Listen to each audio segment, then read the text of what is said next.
And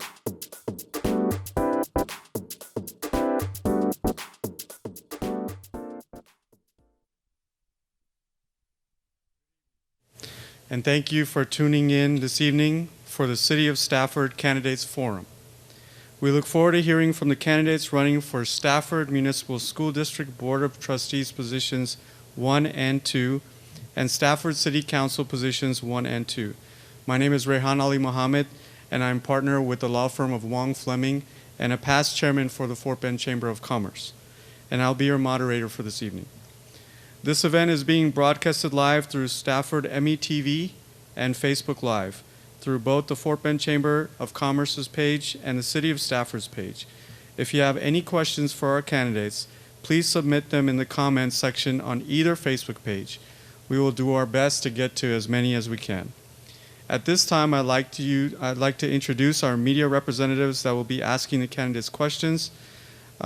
First is Stefan Modrich with the Fort Bend Star, and Seshadri Kumar with the Fort Bend Independent. He is going to join us in a few minutes. So thank you, Stefan, for being here. This will be a timed response forum. Paige Talbot will be the timekeeper. You will have 1 minute to answer each question. Candidates will receive a reminder for 30 seconds remaining, the yellow card, 10 seconds remaining, the red card, and stop. Each candidate will receive 2 minutes for an opening statement and 2 minutes for a closing statement. Let's begin with the Stafford MSD Board of Trustees positions 1 and 2. Our candidates for Stafford MSD Board of Trustees position 1 are Don Reichling, Corporal Edward E. Rector, Clint Mendonça, and Suzette Thompson. Our candidate for Stafford MSD Board of Trustees position 2 is unopposed, and that is Manuel Inohosa. He is running unopposed, but he will be asked the same questions as the candidates for position 1.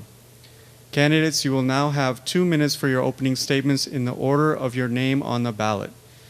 Don Reichling, we'll start with you.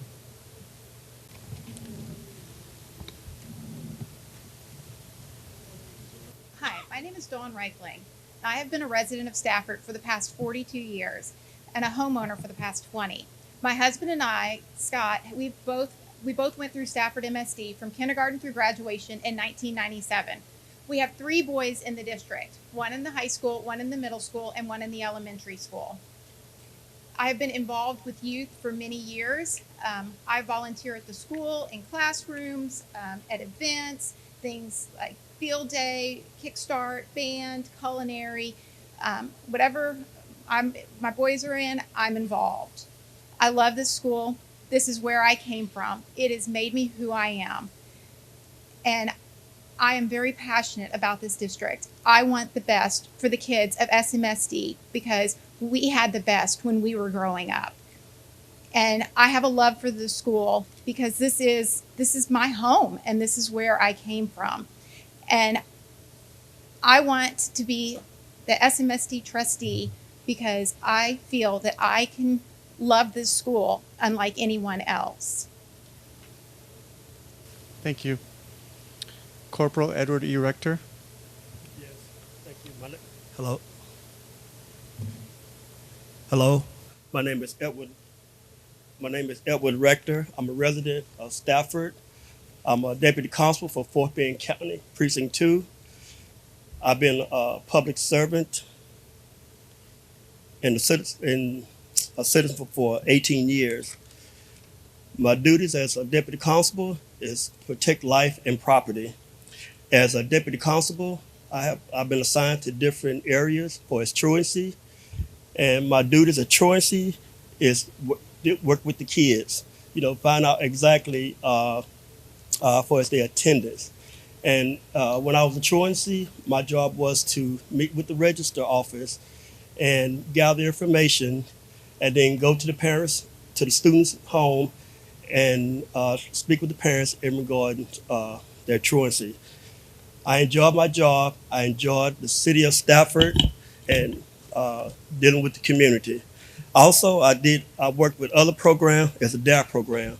DARE program DARE means drug, abuse, and resistance. And my job as a DARE assistant officer was to talk to the parents and talk to the kids about drugs, drug abuse, and resistance.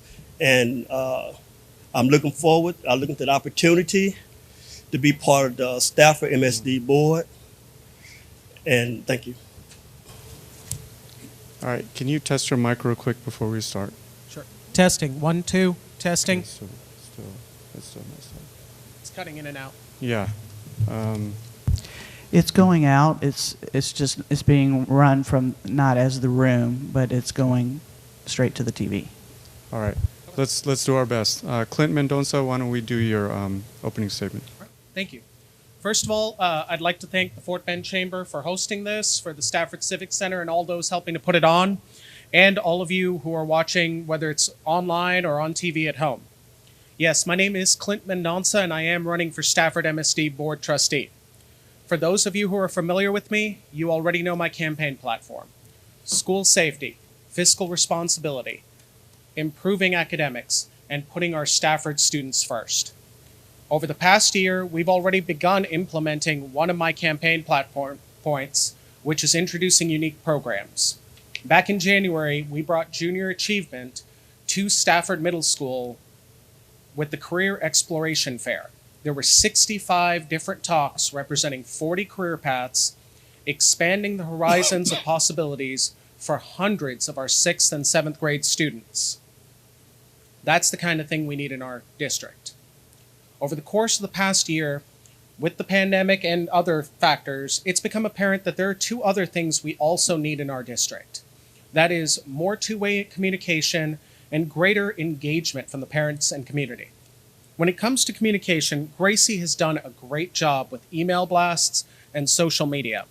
But parents still feel that they don't have a way of contacting the district and having some of their concerns addressed. For example, many of you know I run the Stafford, Texas residence group with my wife. We had a parent who posted a concern that wasn't addressed during the school day. That post got seen by an SMSD employee, got brought to the attention of Principal Hines, who identified the student in question and contacted the parent first thing the following morning. Is it a perfect system? No, but it's an improvement. When it comes to community engagement, Dr. Mouton had held a coffee conversation. I was the only candidate up here who advertised, attended, and bothered to ask questions during that event. That's the kind of thing we need from our trustees. Not just talk, but action. Thank you. Thank you. All right, Suzette Thompson, your opening, please. Thank you, Fort Bend Congress, for having this forum. My name is Suzette Thompson, and today I'm hoping to earn your vote.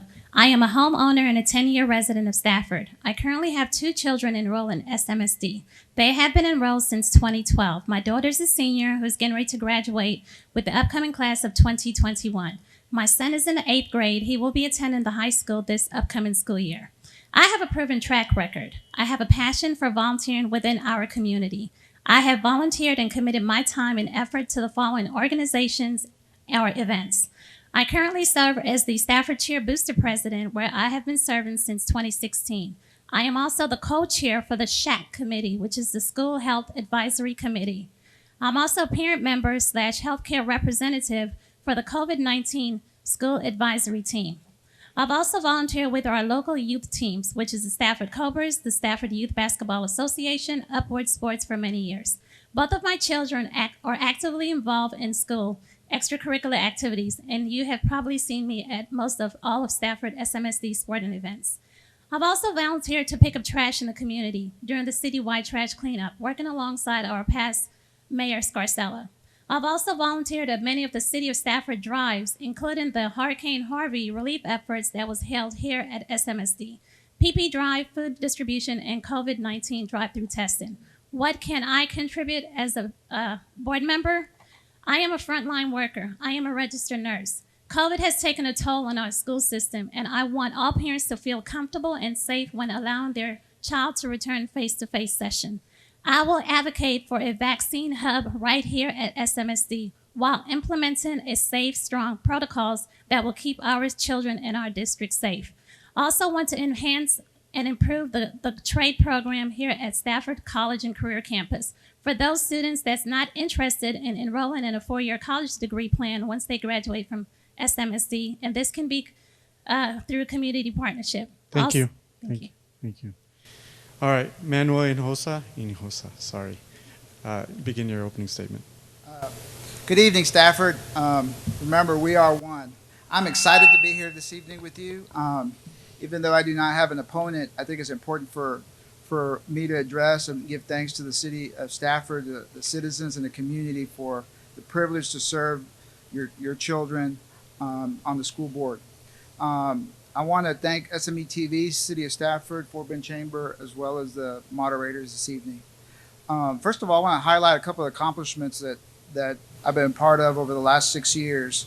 We created our District of Innovation that allowed us to have a lot more flexibility in some of the things that we were doing for our students. We've also, I participated and was chair of the Strategic Planning Committee that laid the groundwork for the bond, $62 million bond that was passed, that at its anchor will have the STEM Magnet School, which is going to be a gateway to our future as a community and as a school district.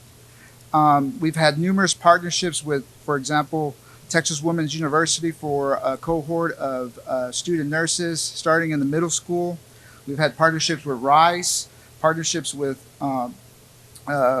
Taiwan for robotics program.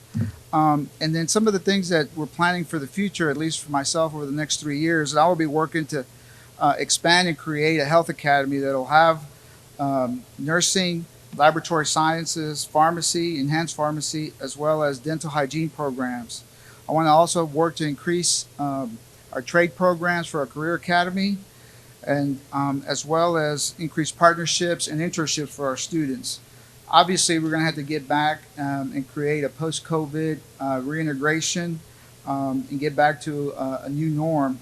And all of this is grounded in the efforts to get all of our schools to be A-rated schools. Thank you very much.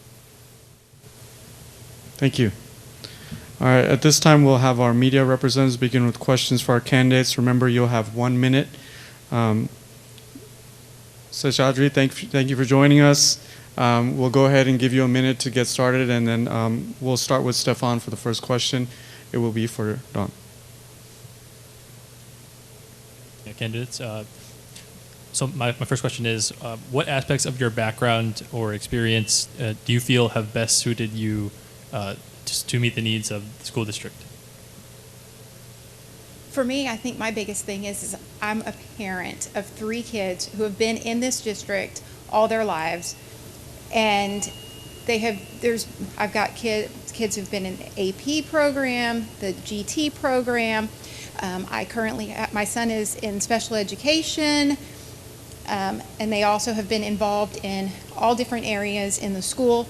They're Kickstart, band, culinary, UIL academics, and I see all of these different things. I've also sat with my kids through virtual learning. They're currently back in face-to-face learning. So I understand what parents are feeling and what they're experiencing, and I feel that is what I can contribute, that is what's the biggest contributor for me, is being a parent and seeing what's going on. Thank you. Repeat the question one more time. Okay. I've been a public servant for over 25 years. And as a public servant, I'm in the community talking with parents, enrolling their kids, working, doing community involvement, volunteer helping in the neighborhood, giving information to parents. When they ask me a question, then I'll forward them in the right direction. And I've worked with different nonprofit organizations, try to get new programs, for the kids during the summertime. And I believe my background and my experience in law enforcement will allow me to be a better potential board member for Stafford MSD. Thank you. Clint? Many of you know, my wife is actually a professional career educator. She's worked in multiple different positions at multiple different levels. So when it comes to implementing the changes that voters and parents want to see, I understand the inner workings of the school and how we have to go about with regulation to make that work. Further, many of you know I work for a bank. I'm currently a manager. I've worked in financial services for over a decade now.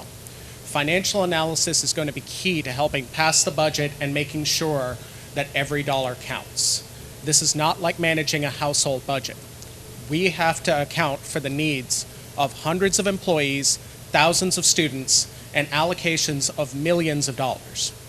That kind of thing is closer to commercial lending, which is actually what my bank specializes in, than it is to handling a household budget. That's the kind of thing I do every day, and that's the kind of thing I'm looking forward to doing on a volunteer basis for our district. Thank you. Thank you. Suzette? What I can contribute, first of all, I'm a parent. Secondly, I am a registered nurse. As a parent, I've been in the school district for 10 years. I'm a teen mom. I'm a community leader. As far as nursing, we want to get our kids back into school very safely. We need to follow protocols. Again, like I said, I want to implement a vaccine hub right here at SMSD, age 16 and up, which is going to target the high school students if the parents choose to vaccinate them. We have over 700 kids that's in the high school that is going to be potential candidates for the vaccine. So I want to push for trade programs within the career college area. In other words, we need community partnership with hospital, doctor's offices, pharmacies. As a registered nurse, I think that's my contribution. Thank you. Manuel? Thank you. I'm a healthcare executive by training, but that's not the aspect of my background that positions me to be better able to serve for a trustee position. I think that has to do with the fact that I grew up here, I went to school here, I've chosen to live and raise my family here at Stafford SMSD. I think that service is at the core of everything that we do. I think that those are the things, those experiences are the backgrounds that are going to position me to continue to do the things that I've done to provide the best educational opportunity for our students. I was privileged enough to go, when I was in school, to go to a board meeting and ask the board for some help. I was from an economically disadvantaged background, and those individuals were able to provide some opportunities for me. So I want to give back to our students going forward. So I'm paying it back. Thank you. Seshadri, you want to start with your question, and we'll start with Corporal for the response. This is regarding school financing. Is Stafford School District getting adequate funding? And have you studied the school district budget? Do you have any comments on its allocation of resources? Would you do it differently than what has been done? I haven't read the school budget, but the information I read, I feel that the school is getting the proper, adequate funding from the state, from the city of Stafford.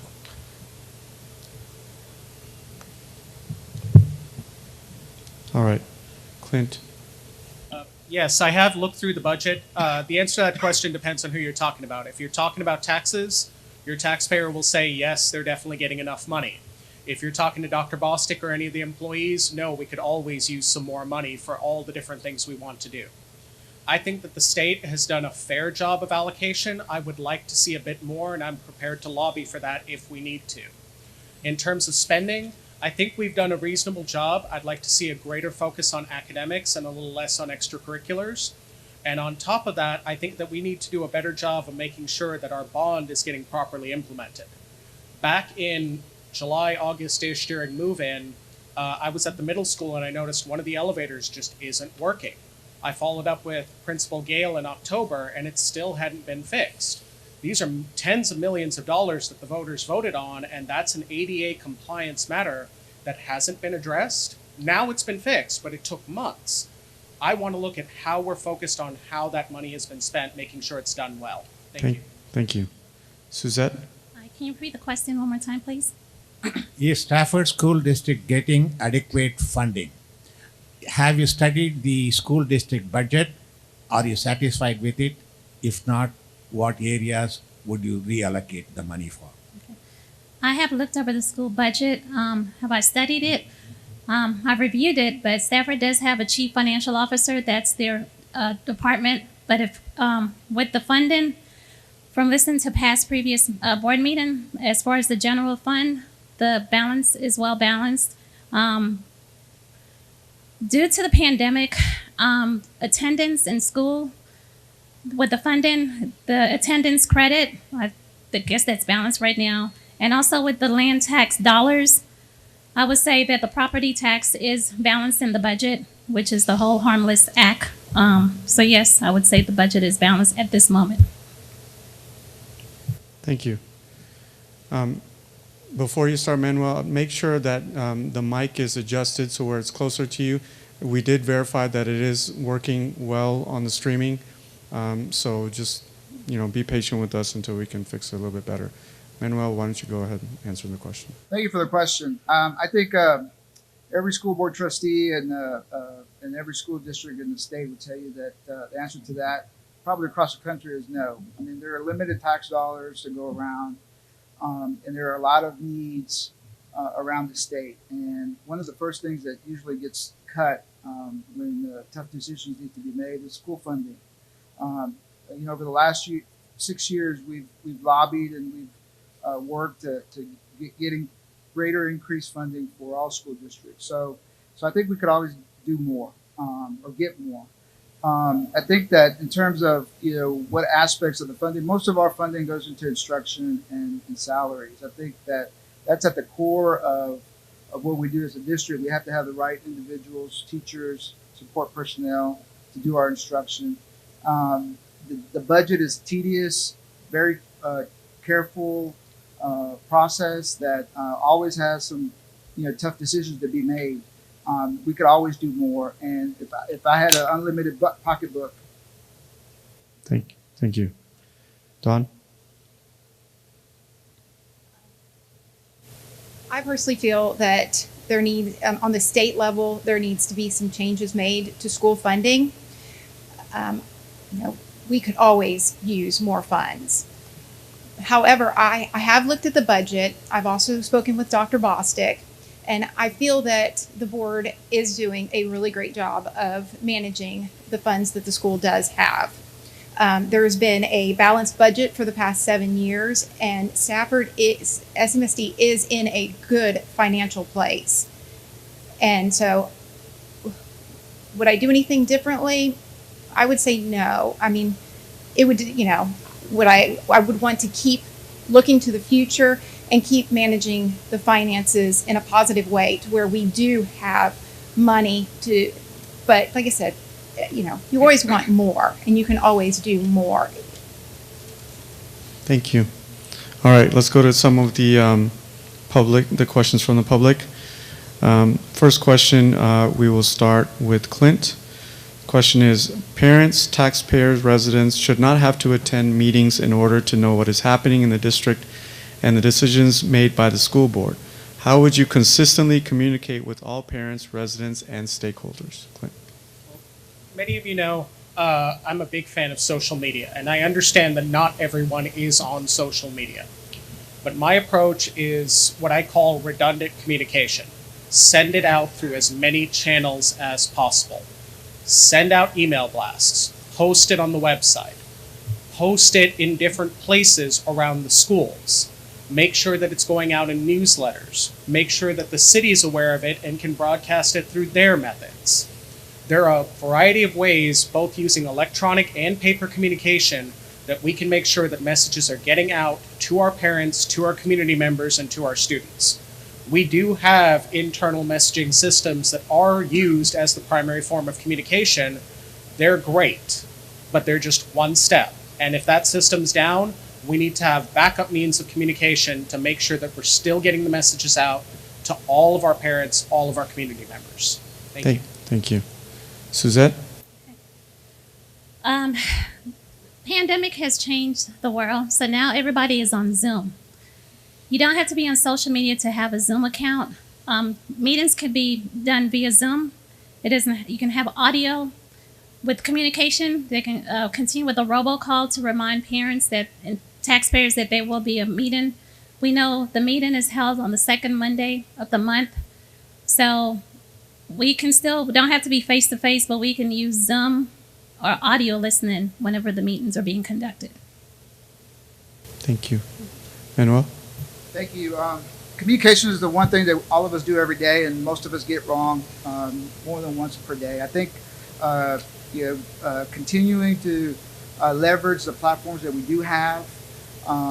We have a communications director. We struggle with this as a board because we want to have more community participation and community engagement, and it's tough. We've had town hall meetings with limited participation, and I think at the end of the day, we have to continue to do those efforts and continue to strive to reach those parents and continue to communicate. It's the one thing that we have to constantly do and explore all options available to us, including social media and print media, etc. Thank you. Tom? So with my job, we try to reach people all the time to communicate with them. And we have found that people are kind of going away from emails. They don't look at them as often. Text message blasts have been what seems to reach people more. I think it would be extremely beneficial if we could do text message blasts out about important things. I think it would be amazing to have a weekly newsletter that the parents could look at online, that could be posted on social media, that can be, like on the website, on social media, email it out to, because some people do still do email, but just to have a weekly newsletter going out telling what's going on to communicate to the parents and the rest of the community. Thank you. Can you repeat the question? Yes. How would you consistently communicate with all parents, residents, and stakeholders regarding what's happening in the district and the decisions made by the school board? Okay. First of all, community involvement. When parents drop their kids off, talk to the parents, let them know exactly what changes or what's going on in the community. Also, weekly, quarterly meetings, community meetings, with the HOA, social media, Facebook, get with city council if they have any type of media that get information out to the community. It's very important that as a board member, that information in regarding to the schools, either policy or any type of communication that the parents should know, and communication is very important. Thank you. Thank you. All right. Another question from the public. The demographic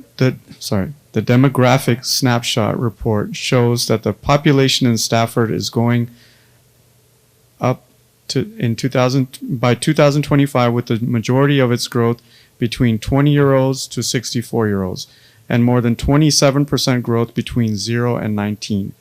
What plans do you have to capture this growing population to come to SMSD? And Suzette, we'll start with you. So Stafford, capturing the population, we now have the STEM magnetic program. We have dual credit program. We have the early childhood program where the school district, you can actually bring your babies here from 6 months all the way up to 4 years old, and then you have the pre-K program. So Stafford has a lot to offer on this whole campus. And again, they also have the trade program, the CTE programs. So the way to capture them is we have the best little school district. We have it all on one compound. So we have all the amenities here. And also we're working with Houston Community College. So everything can stay right here within the school district. We do need probably, like the city's been, Stafford residents is saying we need more grocery stores in the community. So we have all that's needed right here on the compound. Thank you. Manuel? Thank you. That's a challenging question because, as you know, Stafford's 75% business and only 25% residential. So that's one of the things that we have to leverage our partnerships and our collaborative efforts with City of Stafford. We also need to promote our early childhood center, our magnet school, and then provide the programs that are necessary for the 21st century, including healthcare, engineering, robotics, and all of those things. And I think we're doing a good job of that. And we need to continue to do that, and also create an environment in our city where families can enjoy their leisure time when they're not working. We're creating a community center on campus, and we're going to working to make this campus our focal point for our community. So those are the things that I would recommend we continue to do. Thank you. Don? I believe that we need to show everyone what Stafford has to offer. They do have the dual credit program, College and Career Center, the ECC.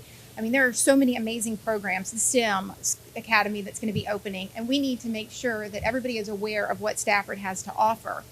Also, Stafford is a Title I school, and so not only are our students economically disadvantaged, but so are the families. So if we could offer things for the families, job programs, ESL classes for the parents, that would just be amazing to help out those disadvantaged families and, to capture those kids into our district.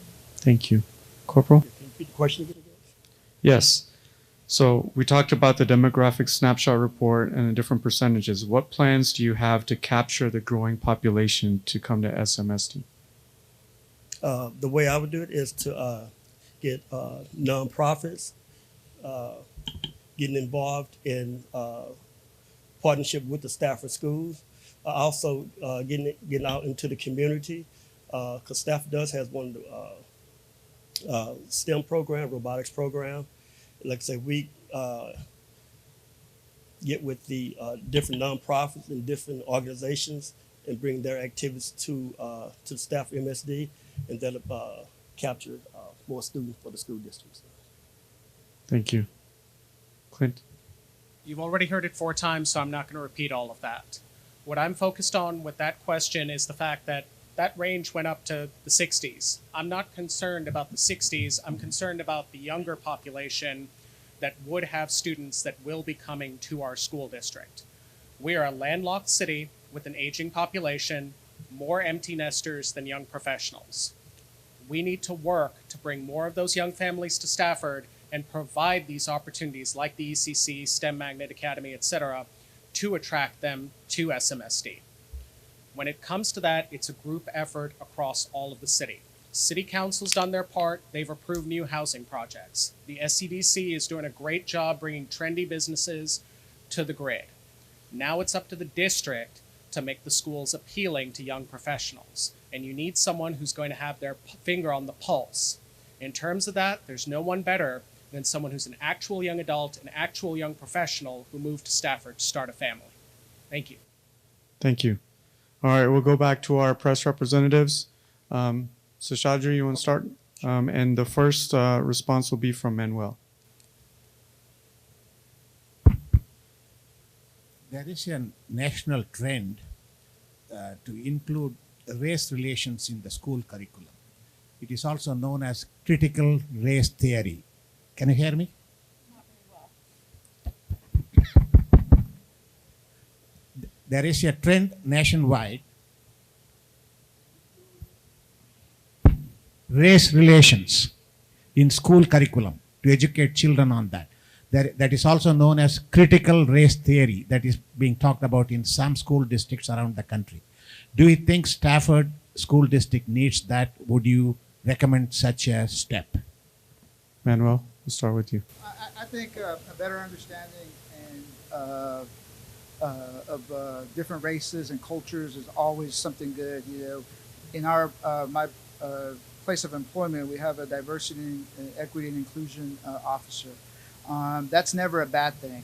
Our school district is very diverse across all of the demographics. I think our students are well prepared for the challenges that face them in the real world. But I would not be opposed or would actually encourage more of that type of curriculum. It's never a bad thing. I think we could all learn from each other's background and culture and be a little bit more empathetic to the different needs, whether they be religious, ethnic, or socioeconomic. Thank you. Thank you. For a start. Manuel, can you do me a favor and just bend your mic a little bit closer to you? How's that? Test it? Testing. A little bit better. All right. Thank you. Don. Same thing. Take your mic closer. Better? Good there? Yeah, we're good. Okay. Stafford has always been a diverse school district. I mean, when my husband and I were in school here, it was amazing, to have so many different cultures together and the things that we were able to learn from each other. And that's one of the reasons that we stayed in Stafford to have a family here and to raise our kids here, was because of the diversity. I love that my sons have friends from all different cultures, and the things that they are able to learn from others.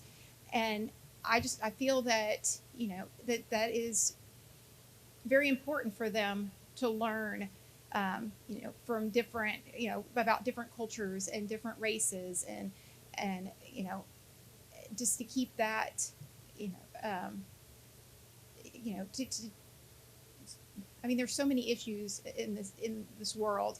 We need to unite them and teach our kids about different races and cultures. Thank you. Corporal? Yeah, can you repeat the question one more time? Educating children about race relations.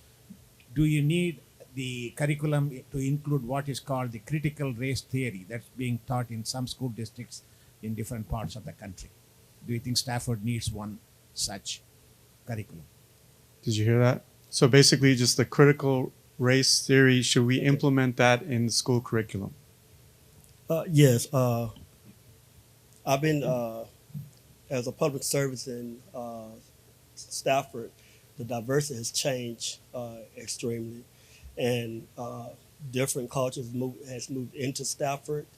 And I think as a student, I believe that each student should learn more about each culture and be more familiar, about the past and the future. Thank you. Clint? So, do we need specifically critical race theory? Maybe not. But do we need diversity and inclusiveness? Of course. Stafford is one of the most diverse cities in the country. Fort Bend County is one of the most diverse cities or counties in the U.S. And that does need to be reflected in our schools with training, but also with employee hiring. If you look at our directory, at our roster of teachers and educators, we have a dearth of Asian Americans and Hispanics among the employees at Stafford. We have a dearth of bilingual employees who can speak even common languages like Spanish, but also Chinese and Hindi and other languages that our students' parents speak at home, that they need to be able to contact those parents and talk to them about different things. So we need to make sure that our population at the school district, as well as the training, reflects diversity. Thank you. Suzette? The other day I looked at the Stafford by the numbers. We have over 3,600 3,600 students enlisted in the school. It's 46% Hispanic, 41% African American. I think we do need race creation.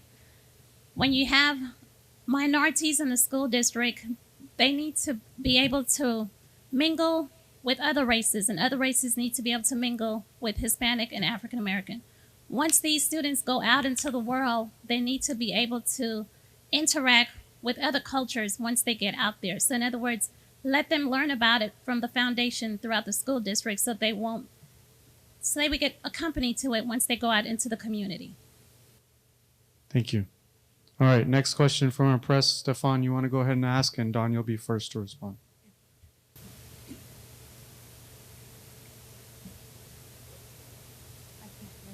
What strategy would you support to address address those who have fallen behind due to a lack of technology access during the COVID-19 pandemic, as well as any mental health resources or initiatives that may that may go along in tandem with that? Okay, so you're asking about the slide from COVID-19 and with academics and mental health issues? Correct. Yeah, and resources both in terms of academic progress and mental health. Okay. Yeah. Right. So I know at the board meeting on Monday, they were showing the slides from the COVID-19 slide with our kids. And there are a lot of there has been an impact on our school district. I feel that one of the big things that we're going to have to do is get the kids back face to face or back, plugged back in order to help with academics. And as far as mental health, I understand that COVID has been an impact for that as well. And I'm thankful that the school district is beginning programs for that. There will be some courses that are going to be coming up that the parents can log in for on different grade levels. And I'm excited that they are going to be able to do that because that is extremely important for our children at this point. Thank you. Corporal? COVID-19 has impacted our county and our city and our students. And I think what we need to do to help our students is to try to get them more help, because when the pandemic came, it kind of, if they was behind, now they further behind because they didn't get the adequate assistance that they need. And for as mental health, refer them to their counselor if they need any help, and see what's going on in their family, or try to find out exactly what's caused them to have any type of mental health. Thank you. Clint? So the first thing that I think we need to address is bridging this gap is not going to happen until the pandemic is over and things start to get back to normal. But once that happens, we need to have a variety of techniques in place, from remedial courses to catch-up programs to tutoring, to help address those gaps at the specific levels where they're occurring and in the specific subjects where they're occurring. It's no secret that kids have fallen behind. We just need to know how to address that. When it comes to mental health, anyone who knows me and my family knows that that's a priority for us. My bachelor's degree was in psychology. I know 3 people who are currently they're currently school counselors working on their LPCs. Mental health has taken a huge toll during this pandemic. The school district has instituted the Spartan program. You probably saw it advertised earlier this week. That is the first step in new programs to address mental health, and we're going to need more like them to help our students and our families. Thank you. Thank you. Suzette? With COVID-19 and the educational gap, we are going to need, once these kids all return back to school, we are going to need summer programs, tutorial programs. With the mental health has affected everyone, not just, it's the parents, the teachers, the students. Stafford did implement the new mental health program, which went in effect, I think was yesterday, when they had the first rollout call. On that call was 30 teachers. No parents showed up to that call.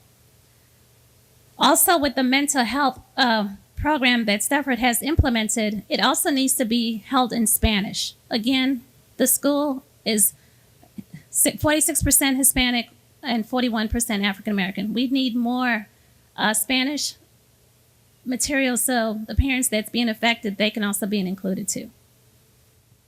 Thank you. Manuel? Closing this educational gap is going to be utmost priority. I think COVID-19 is a pandemic we haven't seen in 100 years, so it creates unique challenges. But in terms of strategies, getting back to face-to-face is going to be imperative. Continuing the Spartan program and other programs like that for mental health and support also going to be key, as well as counseling for students and parents. I think at the core of all of this, and one of the strategies that I've pushed for in the past is getting to a year-round instructional curriculum. The summer slide is real. If you take away COVID, it still occurs. We're going to be doing that with our STEM magnet, and I would like for us to look at as a district implementing more of a year-round and move away from the agrarian calendar for education that we traditionally have had. Thank you. Thank you. All right, we're going to go back to questions from the public. Besides, and we're going to start with Corporal for the first response. Besides COVID-19, what is the biggest issue you see facing the school district? Corporal? The biggest issue I see with COVID is overcrowding in the classroom. Too many students in the classroom for one teacher, and in order for the students to get the better quality education, they should limit the amount of students in the classroom. So. Okay. Clint? I see two. One is kind of related to the pandemic, which is the learning gap that is occurring during hybrid learning and remote learning. And to me, the solution to that is we have to get back to normal when it's safe to do so. The other issue I've already partially addressed. We are headed for a potential enrollment problem. Landlocked district with an aging population means we've got more students graduating than we have new families coming in. The solution to that is not recruiting students from other districts. It's making our school district and our city appealing enough that people want to move to Stafford, that people want to come here for our school district, for the unique programs, for the District of Innovation, whether they're going to a four-year college and the STEM magnet school is the fit for them, or if they're going down the path of a trade school and the College and Career Readiness Center is the path for them. We need to be meeting the needs of as many people as possible to attract more people to Stafford and to Stafford MSD. Thank you. Thank you. Suzette? Can you repeat the question one more time? Sorry. Yes. Besides COVID-19, what is the biggest issue you see facing the school district? Educational gap. Regression. Those are the two things I see. The studies are saying they're probably a year behind right now. So we're going to have to do a lot of educational getting these kids back to the level they need to be at. I don't think you need to retain all these students for a year because they're a year behind. We just need to push for more programs, like possibly all year round school, summer programs, tutorial programs. So regression is my biggest concern at this moment with the educational gap. Thank you. Manuel? Well, there are several. I think when we go to our conferences, one of the biggest thing that comes up is community and parental engagement as a core of many of the challenges that face our students. I think we need to do a better job as a community, as a district, to reach out and engage those parents. Studies show that when you have engaged parents with their students will perform better. Obviously, we have to continue to watch our enrollments. We have to create attractive and innovative programs for students to want to come to our district, like the STEM Magnet School, like the robotics program. And we need to be our biggest cheerleaders for those programs as a community and as a board. And I think those are the challenges that will make us successful as we go into the next 10 years. Thank you. Don? Well, we've already talked about the COVID slide on education, but I believe that our biggest issue is we need more parental involvement throughout the district. The elementary PTO has dissolved. There is no PTO in the elementary school. And it has been proven that districts where the parents are more involved, the children do better academically. If the parents are bought in to where they are dropping their kids off on time, their kids aren't being absent. If the parents are bought in to the school, then they're going to be getting their kids there. They're going to be getting involved in the school, and that's what we need. We need that involvement. It'll help academically. We need to, communicate also with the parents what's going on, and but we need parental involvement throughout this district in order to improve things. Thank you. All right, one more question from the public, and we'll start with Clint as a first response. What, in your opinion, are the top priorities to consider in recruiting and retaining quality teachers? Clint. In part, like what I talked on earlier, we need a diverse education, faculty, staff, administration that reflects the diversity of our students and the diversity of our community. Further, we need to incentivize and retain those top quality educators that we are trying to attract. Can we always pay the most money? No. But can we provide the kind of benefits and the small town community feel that other districts cannot? Yes, we can. As I've touched on previously in other forums, our district is unique. We are small, we are intimate. You can really start to get to know everyone. You can have a meeting with Dr. Bostic like I've done before, just with a phone call or an email, you can get that set up. That's the kind of thing that you can't get anywhere else, and we need to emphasize those differences between Stafford and the big school districts to get the best teachers to come here. Thank you. Suzette? Teachers, provide a positive work atmosphere. Incentive for performance. One thing about Stafford is if you teach here and you're not zoned to the school, teachers can actually bring their students to this campus. We also have a daycare program right here at SMSD. Teachers can bring their babies to the school 6 months to 4 years old. We can provide continuing education tuition reimbursement programs, start a mentorship program to prevent high turnover within the school district, workshops. So have a positive atmosphere, incentive programs. They can actually bring their babies to the campus here 6 months to 4 years old, and I actually enrolled their children into Stafford MSD here too. Thank you. Manuel? Teacher turnover was a challenge several years ago, and I think to retain and attract quality teachers, there's a lot of efforts that have gone into place. But at the core, if you look at Maslow's hierarchy of needs, you have to have the basics, and we've done that: the salaries and security and those kind of things. And I think once you get to that second level of engagement, and create that atmosphere and that culture. And that's what myself and the other board members have done, is create that culture. It started by creating some stability at our superintendent level. We've had our superintendent now for going on 8 years. And I think that starts to create that mission and that vision where you have time to implement your programs and they're not constant change.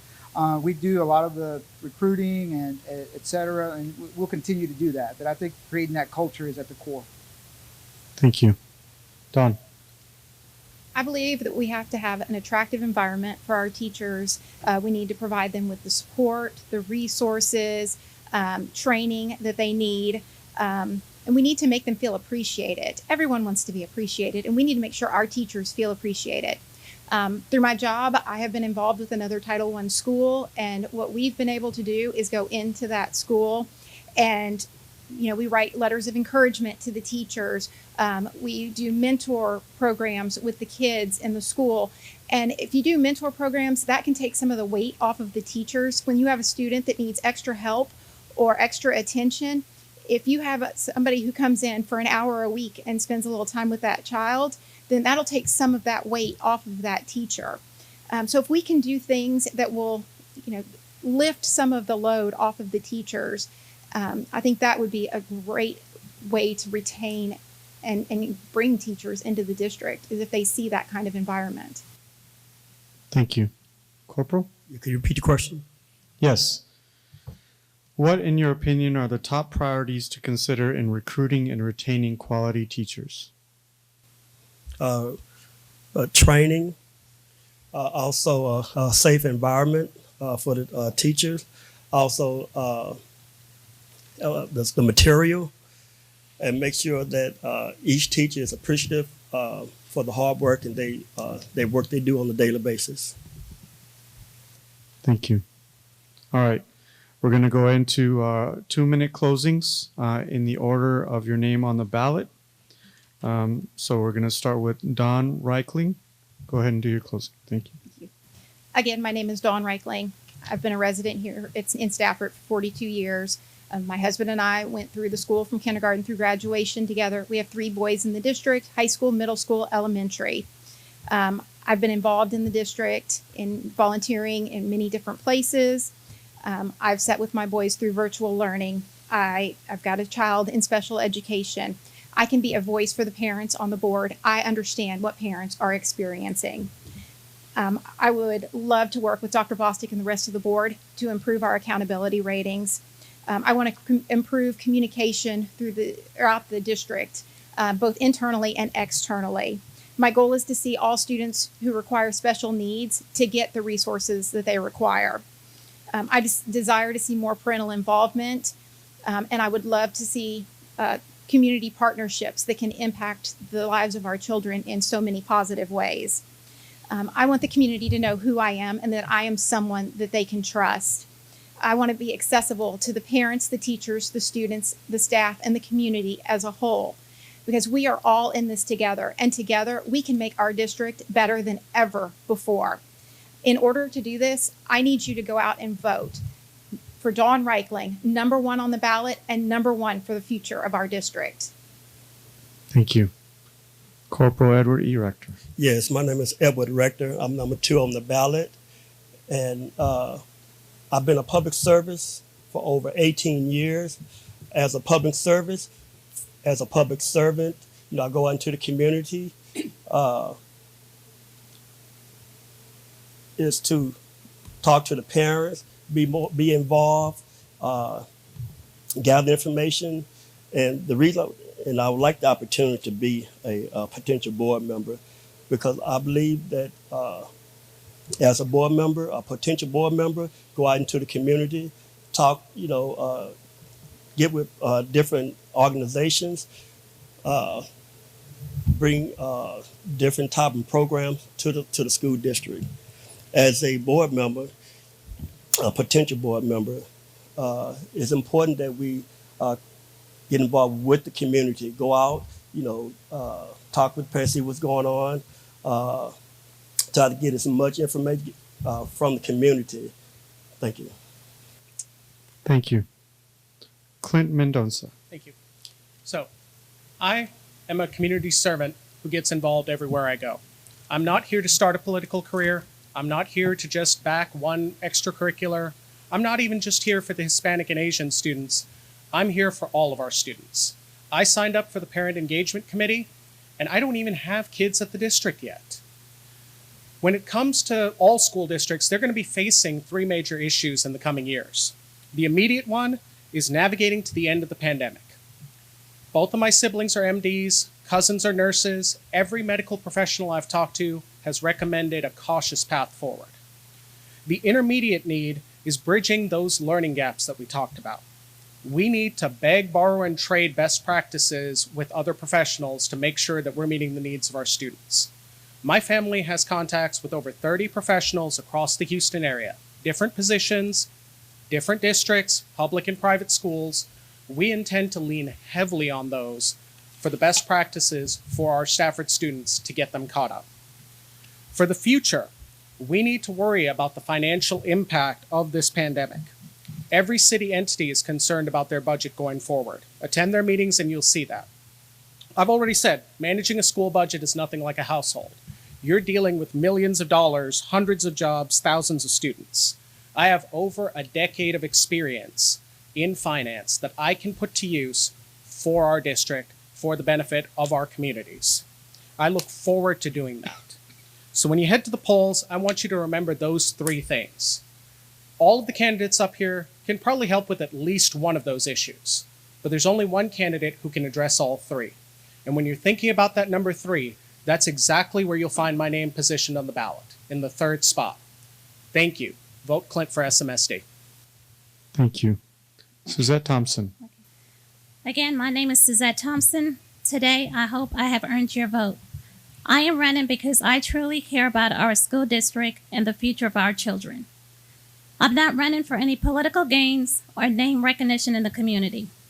If I'm elected as a board member, my mission is to provide an atmosphere where all students of Stafford can achieve success to their fullest potential. I will remain student-focused, student achievement, student success. I will continue to advocate for education, close the educational gap.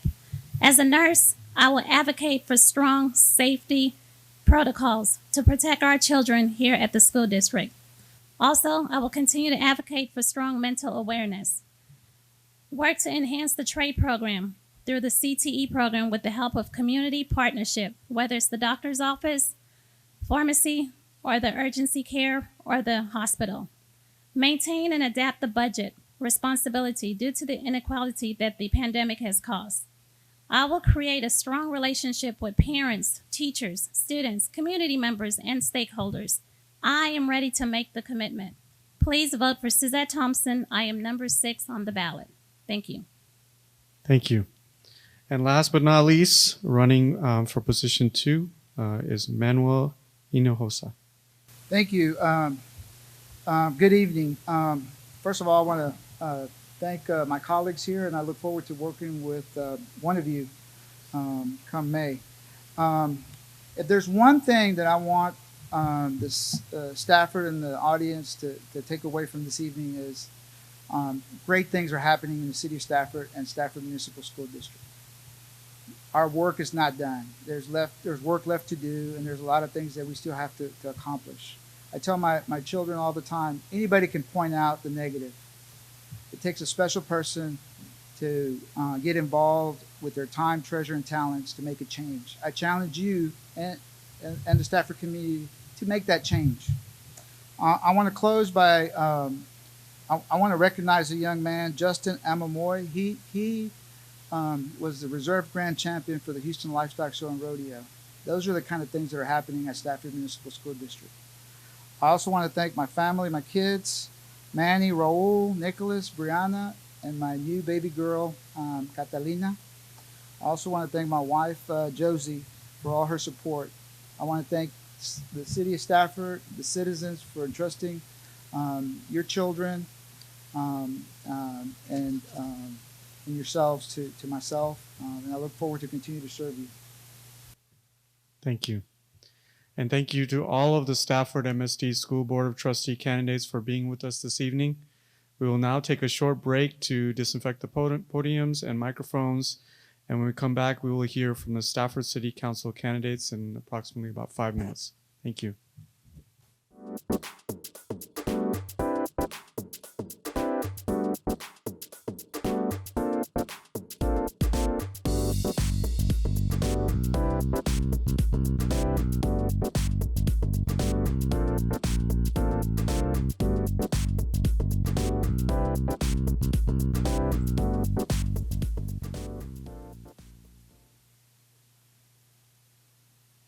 Welcome back, and welcome to our Stafford City Council candidates.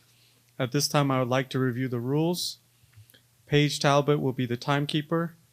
You will have 1 minute to answer each question. Candidates will receive a reminder of 30 seconds remaining, yellow card, 10 seconds remaining, red card, and stop. Each candidate will receive a 2 minutes for an opening statement, as well as 2 minutes for a closing. Now I'd like to introduce our candidates for Stafford City Council Position 1, Thomas John, Alice Chen, and our candidate for Stafford City Council Position 2 is Wayne Guerra.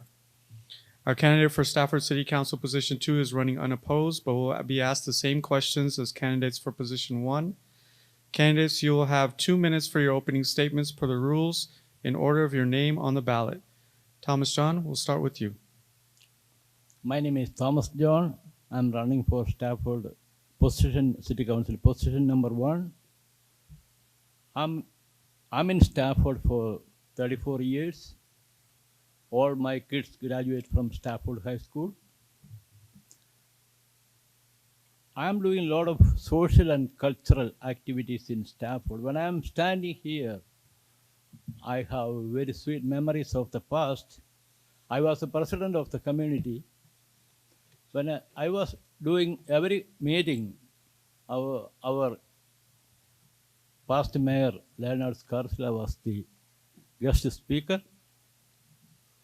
So I have sweet memories of Mr. Garsla.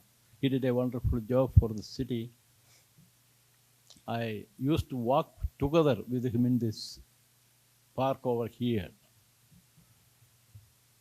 You know, my great passion is to work with the people. In our democracy, as we say, for the people, by the people, and to the people. For me, I am with the people.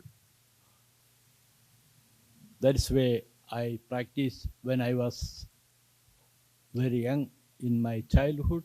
When I was in 13 years old, I have a good chance to involve in social and cultural activities by the program United States of America. When I was in high school in India, this country taught me how to work with the people, how to involve in the social and cultural activities. Thank you very much. Thank you. Alice Chen. Good evening, distinguished guests, ladies and gentlemen, my Stafford community. My name is Alice Chen. For the last 2 years, I have had the privilege and honor to serve you on City Council, and now I'm Mayor Pro Tem. I would like to share a little bit about my background and my desire to serving you. I was born in Taiwan and came to USA for a full scholarship to pursue my master's degree in accounting and finance. I'm a Texas CPA, and also I'm a small business owner. My passion for community service started when I volunteered at the kindergarten with my children. Over the past 30 years, I continue to volunteer in many nonprofit organizations and community. 2 years ago, I ran for City Council. I was elected as your first Asian American City Council woman. During my current term, I helped raise $75,000 to support our SMSD Stafford Marching Band. 192 students went to New Orleans to perform in the Sugar Bowl 2020. During the pandemic, I worked with public officials to deliver PPE, which including 10,000 face masks and thousands hot meals to our first responder and residents. After our beloved mayor passed away, Scott Seller passed away, I worked with our city council and Mayor Pro Tem to prepare and balance our city budget. It is not an easy job, but we did it. After the recent winter storm, I worked with Congressman Al Green's office and Houston Food Bank, deliver food and water for our 500 Stafford members. And this coming Saturday, our city gonna have another food and water for our family member at Stafford Center. Also this time, we have a COVID-19 testing. As you can see, I love the city. I want to do everything to make Stafford stronger. Please support Alice Chen's re-elected as your Stafford City Council. Thank you. Thank you. Wangara. Thank you. I just want to make a brief analysis. We have some new individuals that are going to be running for school board. I applaud them, shows interest in our community. 2 of those individuals I've known since they were kids.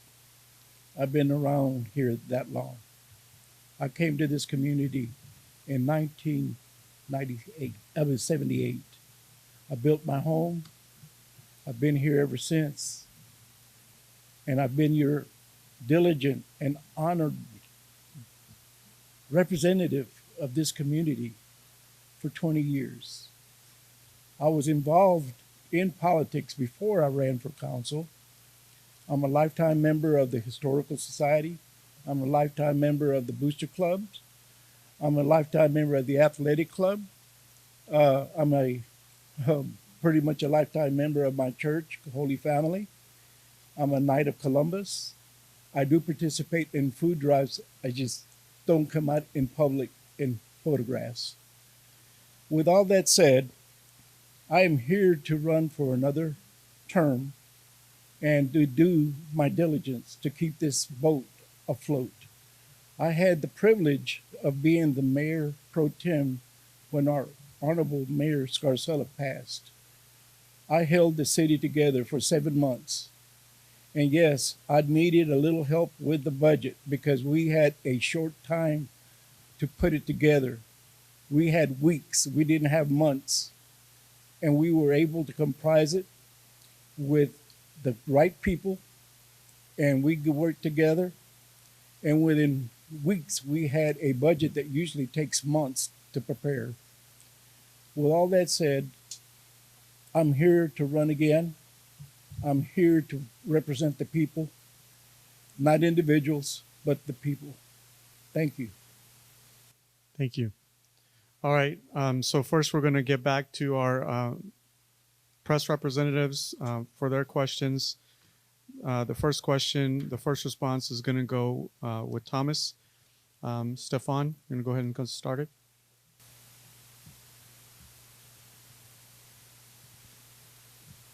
What is the role of a Stafford City Council member, and what are your top 3 priorities if elected? You know, Stafford is a small city. You know, different cultures, different denominations here. We have a very, very, very happy neighborhood here. We have our infrastructure.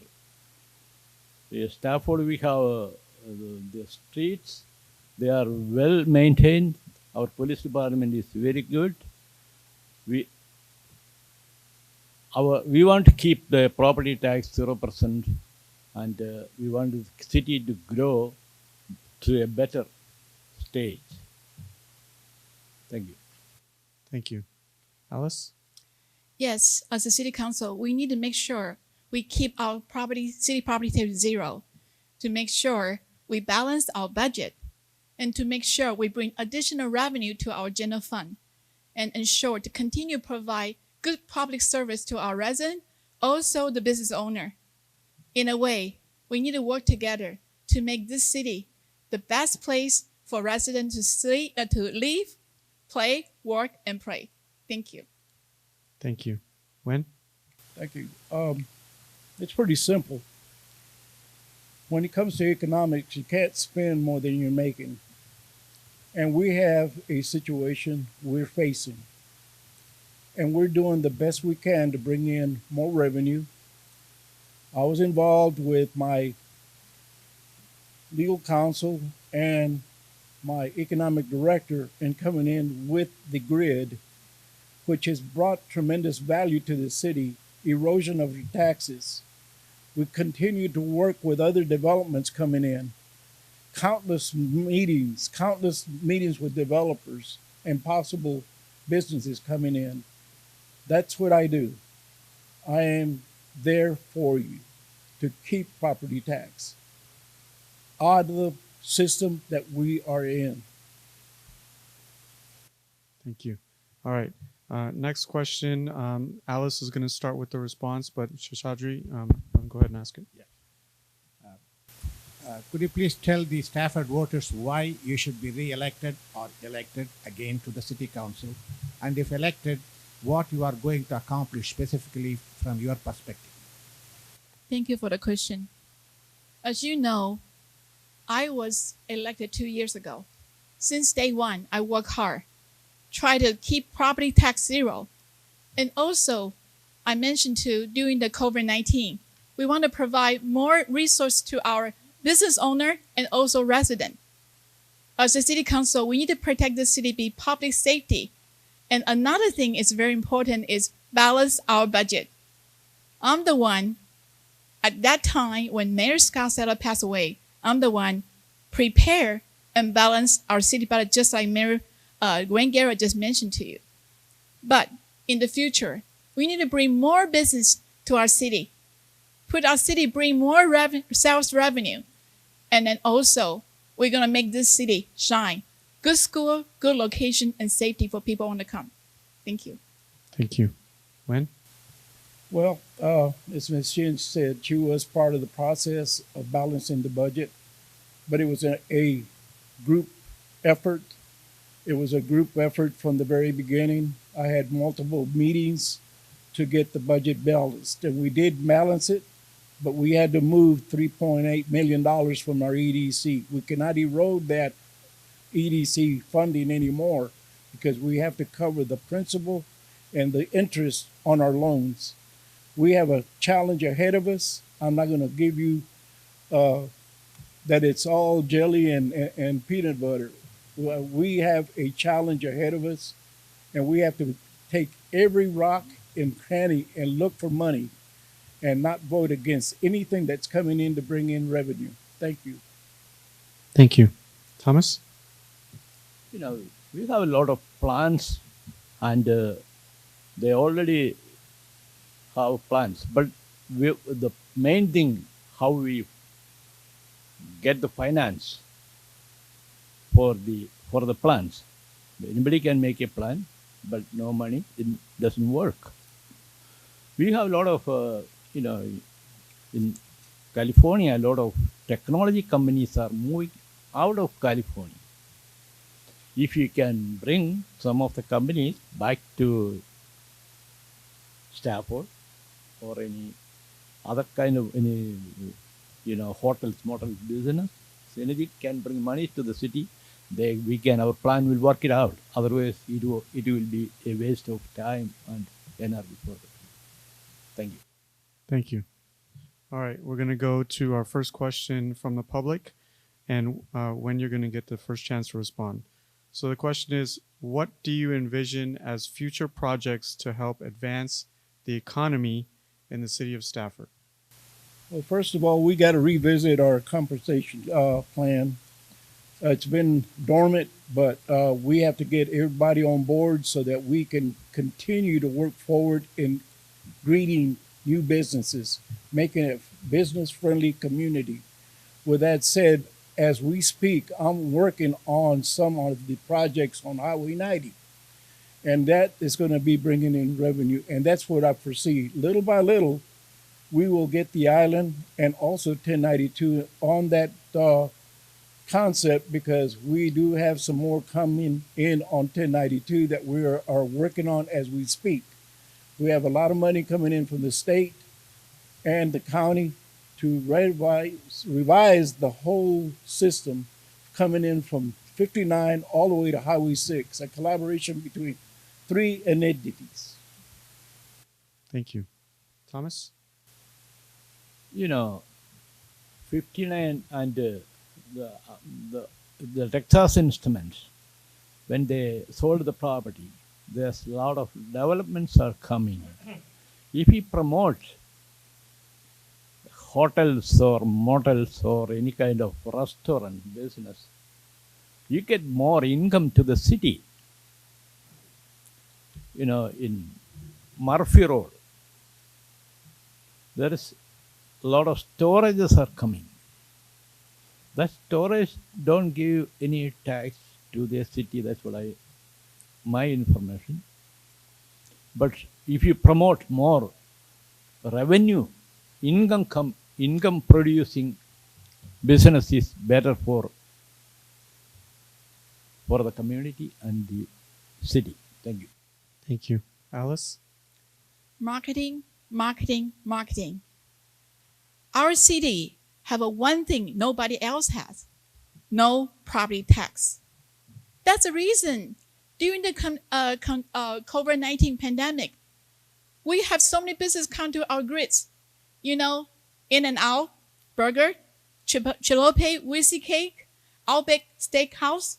Good news, 2 weeks ago, Costco Business Center come to our grid, our Stafford. And also my favorite restaurant, Panda Express, coming too. Do you know why? Because our city is located in the prime location, next to 59, Murphy, 90. By the way, 90 every day have 62 cars passing by our city. It's a great location. No property tax. Please, welcome everybody come to Stafford. We're going to work with you. Thank you. Thank you. All right, next question from the public, and Thomas, we'll start with you as a response. If you could change one thing about the city zoning code, what would it be and why?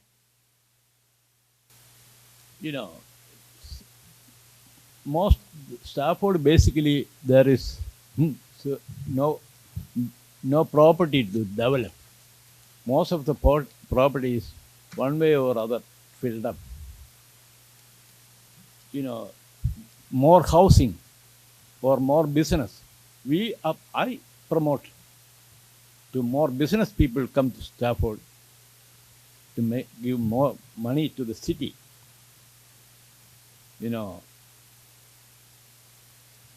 That's it. Thank you. Thank you. Alice? Revitalization of island. Actually, every day we got calls from business people. And sometimes in the old area, the zoning planning, the regulation, the last time we changed that is 2017. Times change. So actually, City Council mentioned about this issue. We want to be business friendly. We want to do more business with new business. So our City Council, we're going to talk about planning and zoning. We're going to have a look at the map, look at regulation to create a business friendly situation for all the new business come to Stafford. Thank you. Thank you. Wen? Well, let me put it like this. I've been in council long enough and on the P&Z. Yes, we revisited 2017, but we did it because the sheer education that needed to be given to the officers, both in council and the P&Z.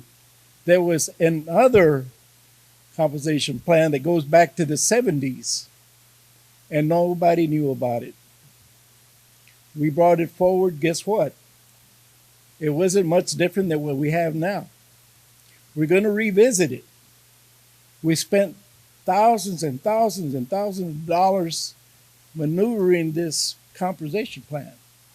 There's going to be some tweaking, but not real big changes.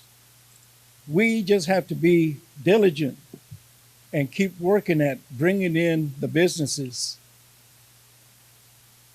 With that said, we have to work at it. It's just like any other business. If you're stagnant, you die. Thank you. All right, let's go back to our press. First response will be from Alice. Sasaji, you want to go ahead and start? Do you think as Stafford City employees, do you think there are enough number of employees you want more? And what about compensation? You think they deserve more pay or they are adequately paid? Thank you for the question. As a matter of fact, I think that's a very important issue for our city employee. We want to recruit the best employee work for our Stafford City and retain the people work in a good employee for the Stafford City. And also, we're going to reward the good people work for our Stafford City. Yes, we have an HR department. Chanel, Ms. Garcia, do an excellent job. Her job is to review the salary on the market and make sure if they see something need to be changed, they'll present the city council. And we're going to review this and make sure everybody works Stafford, they are happy with their environment, positive, also have a good pay. And by the way, we have the best health insurance. We compare with Seattle City, Stafford offer good health care for our employee. Thank you. Thank you. Wen? Thank you very much. That's a several-pronged question. I was the chairman of the board for the HR committee. I saw the position that was needed, and I got some pushback, but we got Ms. Chanel in that's doing a fabulous job. But to provide all the needs of this community for the employees, the benefits, the raises, everything else, we have a freeze. We're in a condition of looking for more money. There's no hiding. We need to keep our employees because that puts a stigma on anybody that lays people off in a governmental agency. We want to keep the people we have. We got to find money to pay them. And the raises need to be not substantial, but at least something. Thank you. Thomas? You know, Stafford City and me, we are living face to face. From my upstairs, I can see what is going on in Stafford City. You know, in my case, when I am going to Stafford City, I am getting all the service very fast and easily. But one thing I heard, Stafford City need more policemen. We have lot of developments in Stafford. Houses, lot of business places. but we only 13. I heard there is 13 vacancies. They need 13 police officers, but they hire only 3. We need more policemen to serve the community. Thank you. Okay, go back to the press. When you'll get the first response, Stefan? Does Stafford need a grocery store? I'm sorry, sir. Okay,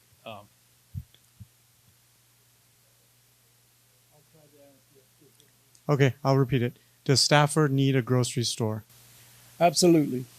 We do need a grocery store, but due to the population of this city, it's very difficult to entice grocery stores because they work in rings of population.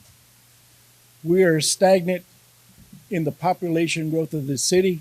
We have X number of people that live here. Maybe after the grids apartments get all filled in, that will look at us in a different position, that we do have more customers for them. But that's what it's not Stafford that doesn't want the grocery store. It's the population that determines whether the grocery store wants to come here. I was here when Kroger was on Highway 1092, and they left for that reason, lack of population. That I can't make population grow because we're land bound. Thank you.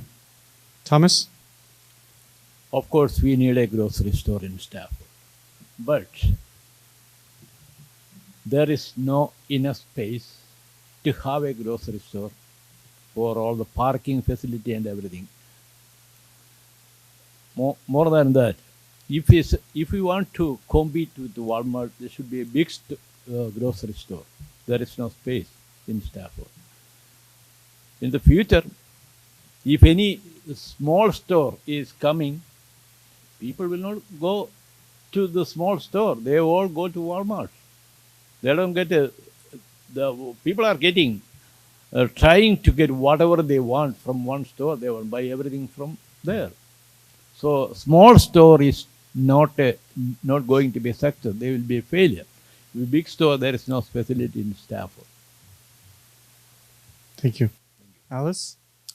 Yes, I talked to a lot of the residents. They told me, Ms. Chen, we want a grocery store in Stafford. I asked my mayor, Cecil Willis, about, Mayor, how can we attract a grocery store to come to our city? The mayor said, if anybody want to talk about grocery store, I would sit down and talk to them, buy them a lunch, and talk about bringing the grocery store to our city. The thing is, like, we need to think about, we're going to have more people coming to Stafford. Grid's apartment, the new apartment going to bring 5,000 people come to our Stafford. And also, we have a 3 residential project building right now. But also, we need to emphasize community involvement. I want everybody in Stafford shop local business. It's a teamwork. We will do our part, but I want our resident working with us. We're going to do this together. Thank you. Thank you. All right, we'll go back to the public questions, and Thomas, you'll be the first to respond. Do you believe that the city of Stafford is headed in the right direction, or do you feel like the path needs to be changed? Why? I strongly believe the Stafford city is going in the right direction. But you have to have a healthy community. I prefer, during this pandemic time, we have no facility for our residents to go there testing or anything. Some go to Galveston, go to Houston. I like to have, for the people of Stafford, have a primary community center, at least for checking their blood pressure or what is their basic problem. Even though they don't have a bedside facility or not, we cannot make it because of the problem.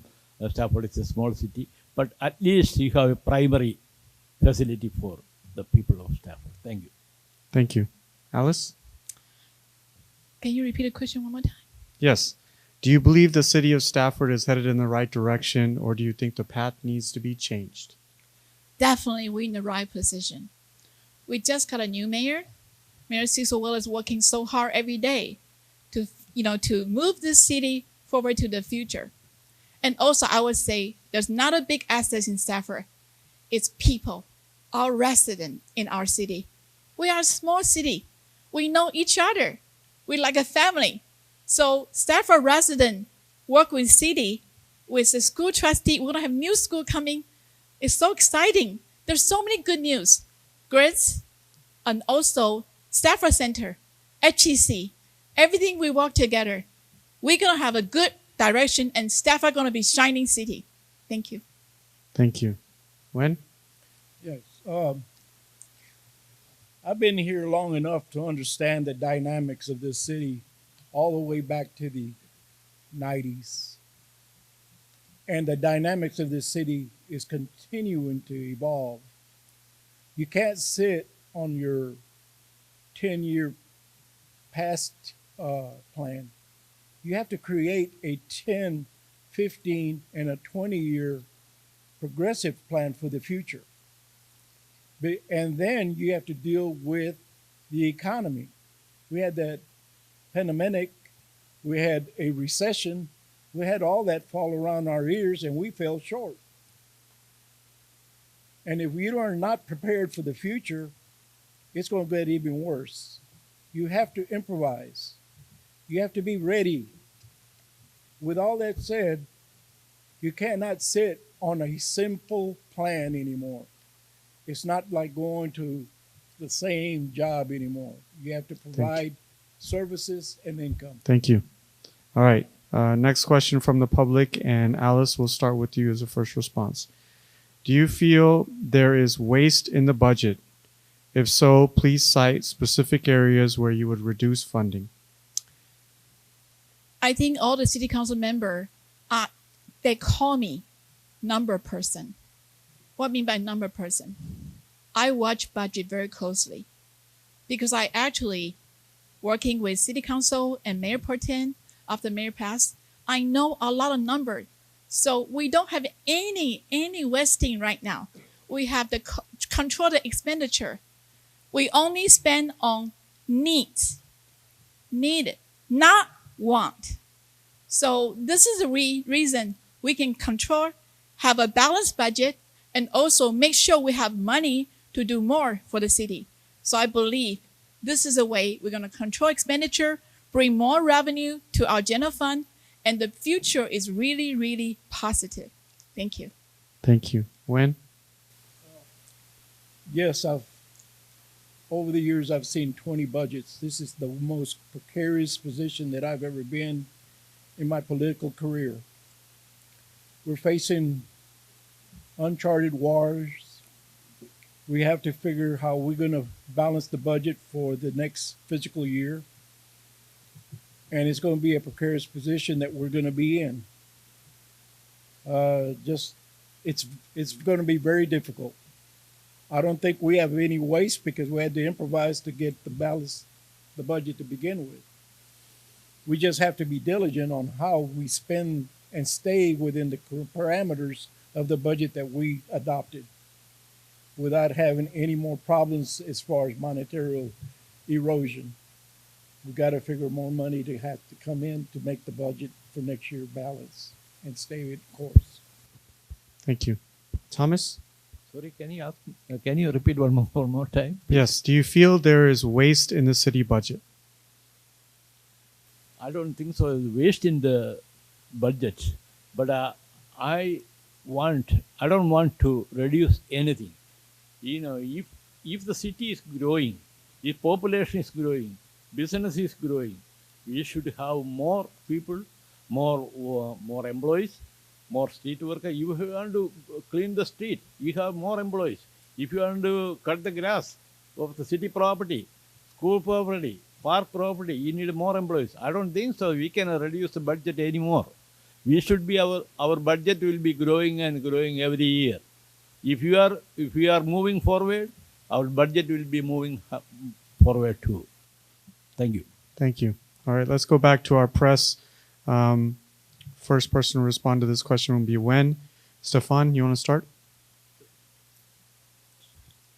should the city invest more in multilingual outreach and communication? That's okay. Here you say. Should the city invest in multilingual outreach and education, correct?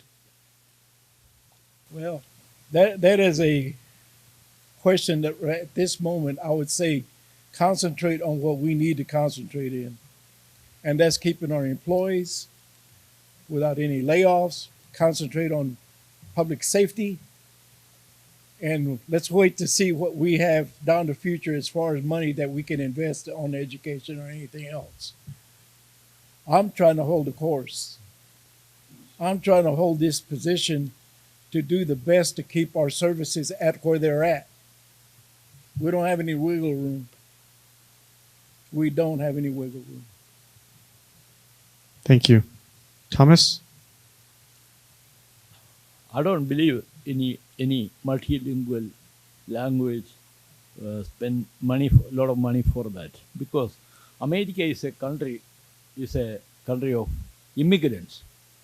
Whenever if you go to India, you see Indians. If you go to China, you see Chinese. If you go to any other country, European countries, you see only Chinese, only Europeans. If you come here, you see the world. If every country I'm an Indian-born American citizen. There is 40 official languages in India. If you get from everywhere, people are in this country. You cannot promote every language of Indian language here. No, you cannot promote all the countries' language here. We can only have one country for unity of the country. We should have only one language, one culture. I strongly believe that. Thank you. Alice? Our city is a very diverse city.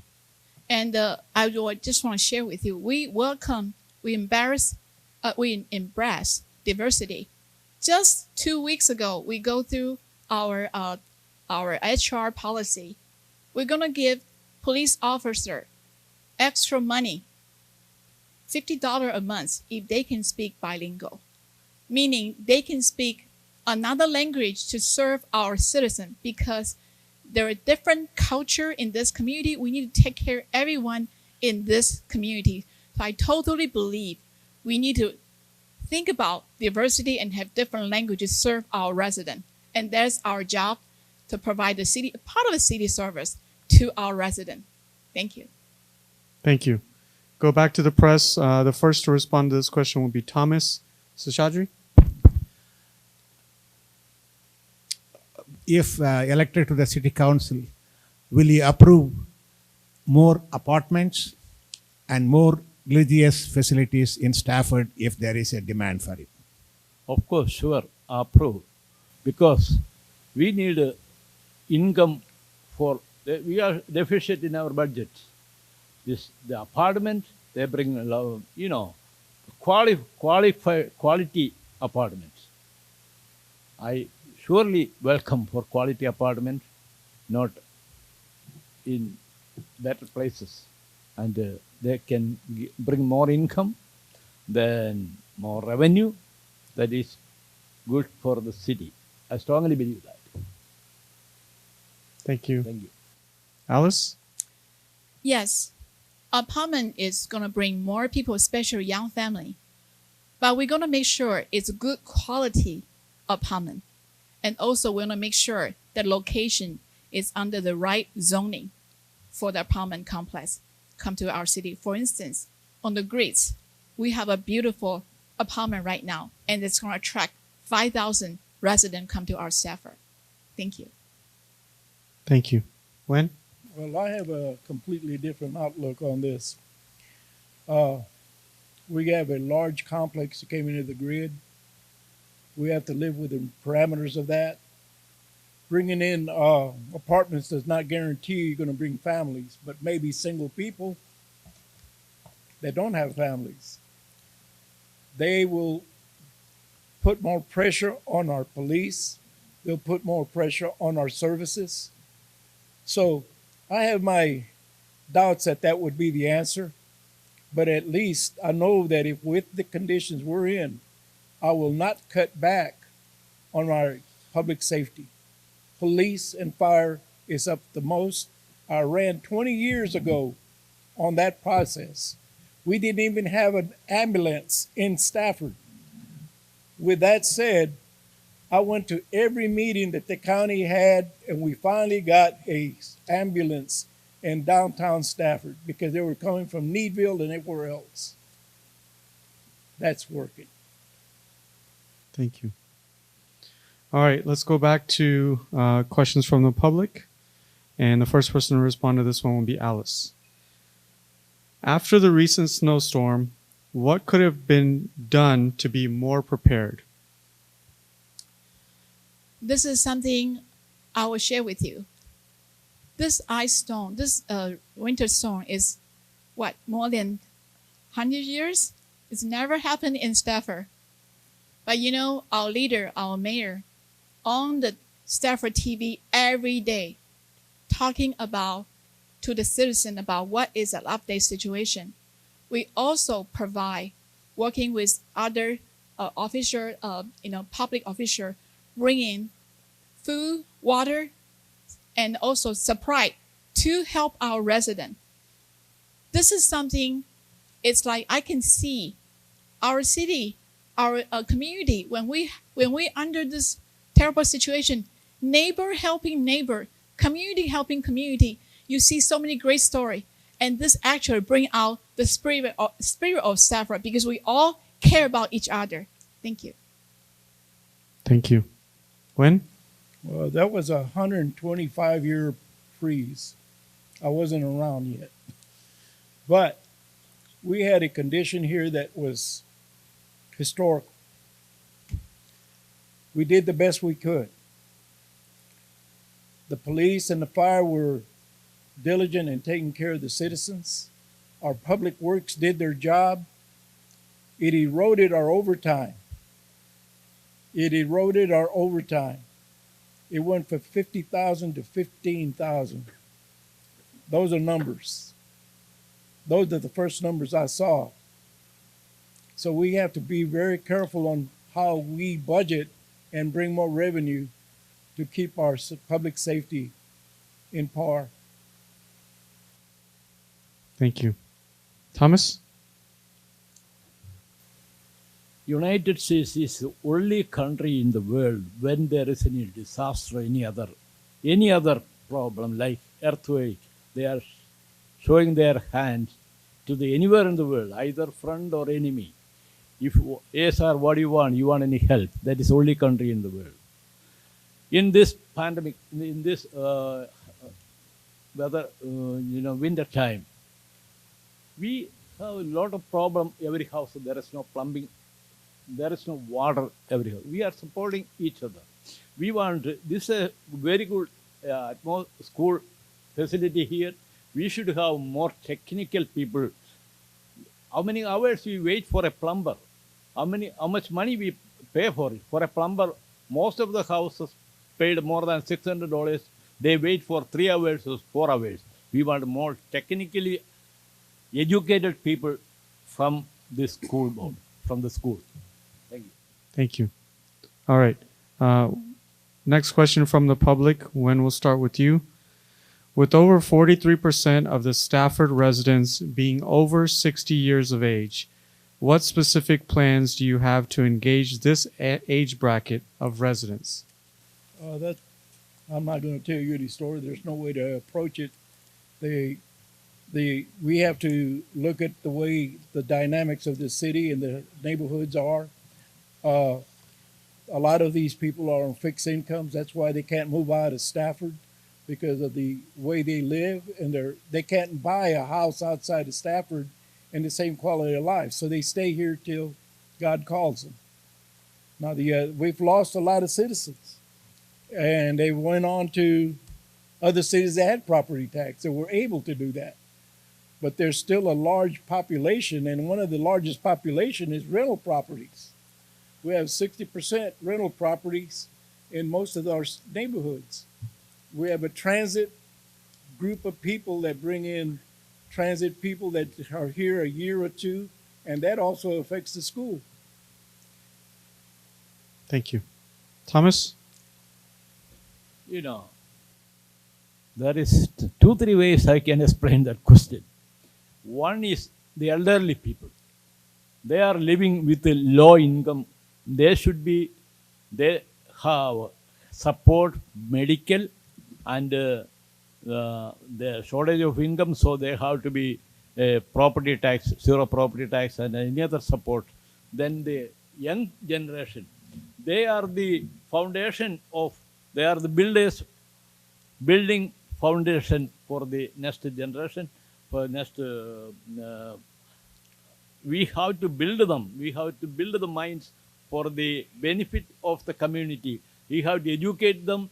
We have to be the school facility, and the community should be developed for a better society. So we have to. Thank you. Thank you. All right. Alice? I actually want to say I appreciate all the senior citizens in our Stafford. You are the group paved the way to make Stafford stronger. Without all the senior citizens, our Stafford is not going to be this way right now, booming. For the senior citizen, actually, in the new school, we are building a community center for senior citizens so they can get together. And also, we need more senior citizens be a mentor for our students in the school. Like our young children, they need a mentor from those senior citizens. So I hope we can have a community council, invite the senior citizen, join a city community council, and give us your input, give us a suggestion to help Stafford be stronger. Thank you, senior citizen. Thank you. Go back to our press. First question will be, first response will be from Thomas Seshadri. So I want to repeat the previous question where only they answered partly. I asked about apartments and religious facilities. You can simply say yes or no to this. Do you want more religious facilities in Stafford or no? Thomas? It's for me, right? Yes. For tax purpose, religious organizations are not paying tax. But you cannot say a religious organization should not come to Stafford. I don't know what is the jurisdiction. You have any rules and regulations change in the Stafford city? You never know. But I like to have religious people, but if the tax benefit, they are not paying any tax. So I don't know how you deal with that thing. Thank you. Okay. Alice? Are you saying, are we welcome religious institutes to come to our Stafford? Is that what your question is? It's not a welcome. In the past, there have been too many churches in Stafford. In fact, you had a zoning restriction on religious facilities in your city rules.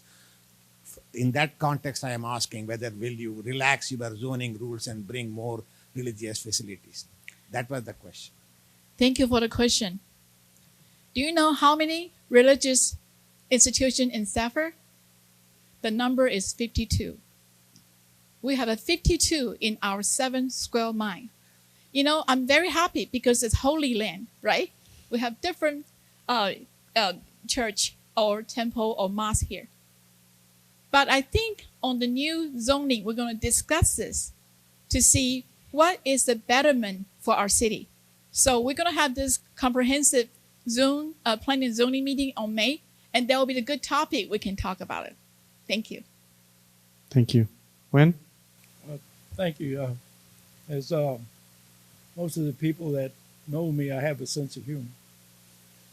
And back when we put a moratorium on the churches, I came out and said, I don't have nothing wrong with churches as long as their church is chicken and brings some revenue in.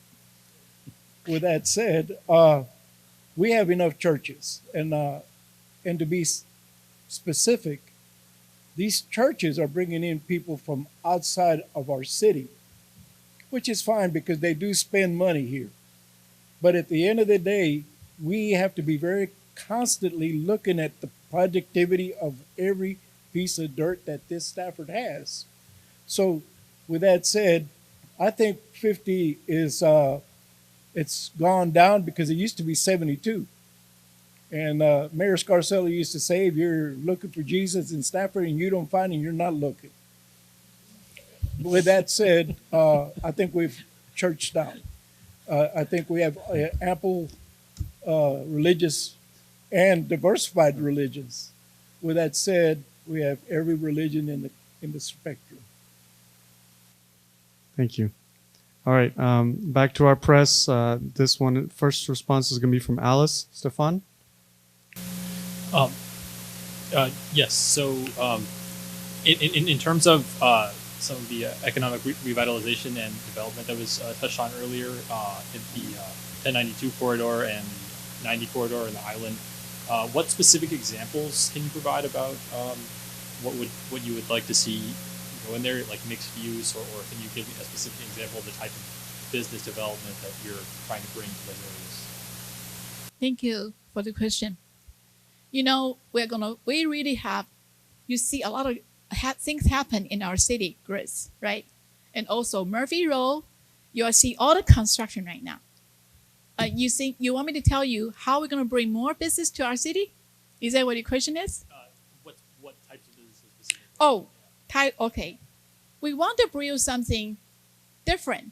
Like, for instance, we don't want to see all the gas stations in our city, Stafford City. We want to see variety. For instance, we can see like Town Center, like Washington Avenue, have different business, a mixed business, diverse business, and come to Stafford and provide service to our residents and bring more sales tax to our general fund. Thank you. When? Thank you. Well, we're going to start with a whole lot of developments that we're working on it now. The main thing is that they have to be specifically fit in the zone that we adopted. And that zone was part of the composition plan. A person, before they even buy a piece of dirt in Stafford, researches what he's going to buy. He's not going to buy something if it's not going to be productive for himself. They buy property to put in there that's going to work with their businesses as long as it meets the zone. It has to meet the zone. It may not be what we want, but it's going to have to fit the zone. And that's going to be determined by revisiting, tweaking the zone composition plan. With that being said, I would prefer to have a townhome center like Sugarland, but they're going to the grid. Thank you. Thomas? You know, when the developments is coming, a lot of business people are interested to invest money in the city. There should be the changes in the zoning system. You have to change it. More than that, the Stafford resident, there is no place for enjoyment. They have no fun, no place for a fun, for sitting any park, if I like to. We have a park over here in 5th Street. Who is going there? That park is empty. There's a lot of dirt over there. If you make a extension from 1st Street to the park and the Dow Country to the park, people can enjoy, come with their kids and enjoy their time. Thank you. Thank you. All right, we'll go back to public questions. When you're going to be first up here. Do you feel that the city is doing everything they can to continue to keep their citizens safe as we come out of this pandemic, or do you feel there is more that can be done? There's always room for improvement. As you see, the crime rate in Houston, which is connected to Stafford, has boomed. I think they went up 30%. It's just a matter of time before we get the overflow. Again, I stand behind our police department and our fire department and finding any way that we can fund it and have ample officers to patrol and to have a watchful eye on our citizens. and businesses. Because all you need is enough businesses get robbed, and we're going to see some people leaving. Thank And there's that going. If you look at the news, it's every day, every day. I don't want that in Stafford. Thank you. Thomas? You know, if you see the American Canal, it is going through the Stafford, a lot of areas. If you develop both sides of the canal with the concrete or tar road, people, the neighborhood can walk, that neighborhood can develop, we can have small businesses in that neighborhood. That also bring more income to the city. Thank you. Alice? Public safety is number one priority for me. Because this city, we need to take care of everybody. Take care of residents, take care of our school, take care of our business in our Stafford. Our police department, police chief, and all the officer, fire department, they do an excellent job to protect our city. And also, I'm thinking another thing we can do is promote community involvement. Coffee with police or anything a neighbor watch. So everybody helping each other to protect each other. I think this is a teamwork. Thank you. Thank you. All right. Last question from the public. Thomas, we'll start with you. What style of leadership does the city need to have right now? The city should have more involved with the public and the police department and the industrial people and the business people. They have to have a better connection to improve the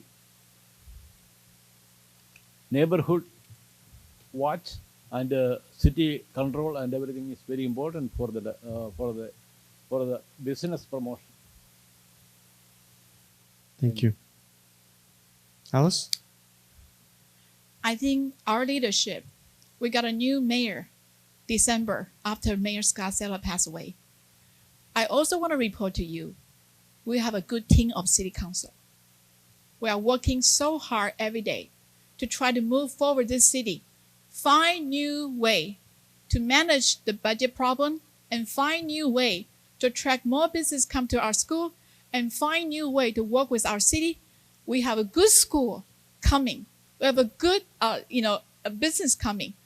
So in a way, it's a teamwork. And also we have a good citizen willing to volunteer, willing to give us input, willing to help us, and also local business owner. They are also working with city team. So, and also city employee. I want to say all the department from our city employee, we all work as a team to try to move this city forward or to be a shining city. Thank you. Thank you. Wen? Thank you. The situation is that we have the leadership that the citizens desire. They're the voters. They're the ones that puts it up there. And it's up to the council member to do his diligence, to do his homework on every issue, including from economics to safety. The scenarios are very grieved if you don't have the full knowledge and then make a wrong vote. You got to be supportive of what the citizens need and want, including our school. We need to start looking at all those factors. It's not a popularity contest. It's not how many people you know. It's the qualifications. The qualifications are sometimes a little rigid. I got into it 20 years ago, and I've learned a lot, and I'm still learning. Thank you. All right. Now we're going to go into our closing statements. You will each have 2 minutes to give a closing per the rules in the order of your name on the ballot. Thomas John, we'll start with you.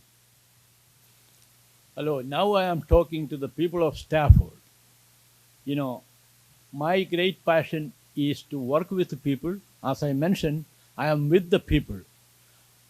I have no endorsement from anybody, from any councilman or any of the staff or any of the mayor or anybody. My endorsement is my voters.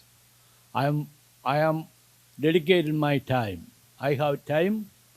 I am dedicated. I spend all my time. I walk through 1,600 homes within 1 year, 1 month. I know what the people want. Some of the people told me I never vote in my life, but I come and vote for you. Because I went to the door to door, I talk with the people, I understand what is their problem. I am a medical professional. I worked for 25 years in Harris County, Bentham. I work with the VA hospital, I work with Kindle Hospital. My passion is with the people all the time. Walk with people and talk with the. I need your support and help. Thank you. Thank you. God bless America. Thank you. Alice Chen. I want to express my thanks to Fort Bend Chamber of Commerce to host this forum tonight. I want to thank you for our hosts and also to our panelists here. And special thank the residents, several residents you are watching on live stream here tonight. Stafford is my home. I love the city. The past year, pandemic, it takes so much hard on all of us. But I'm hopeful for a brighter future.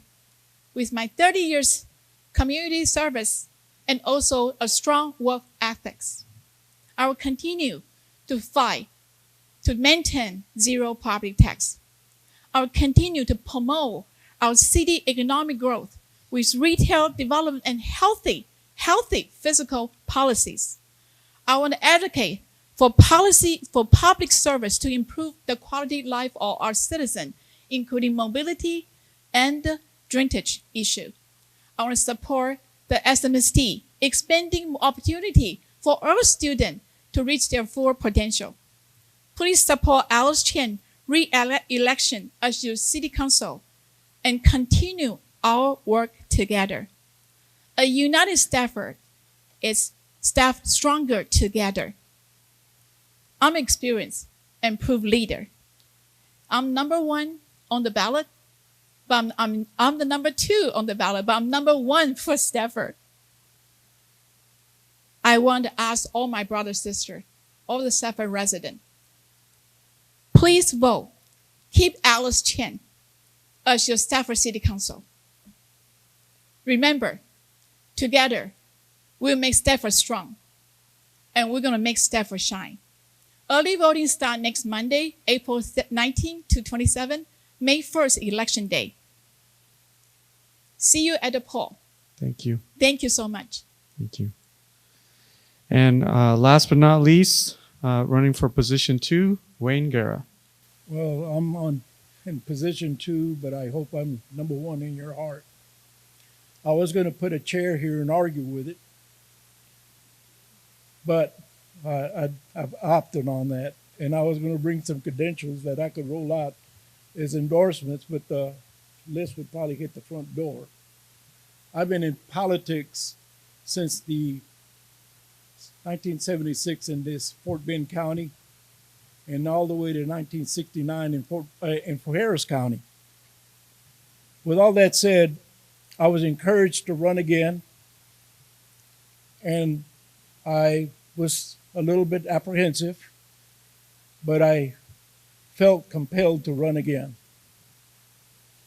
The people that supported me urged me, when you have the experience, you have the leadership, you held this city in a crisis, you've been supportive of the school, we know you all the way to the top, that we voted for that school.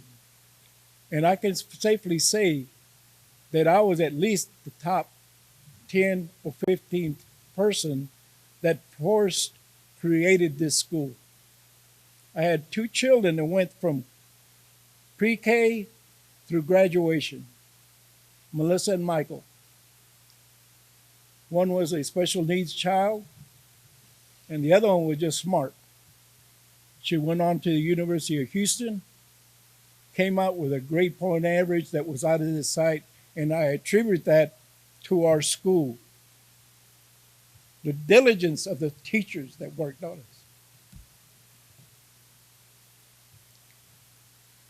Now, she's a grown-up, a successful businesswoman, an executive in a corporation due to Stafford SFSD.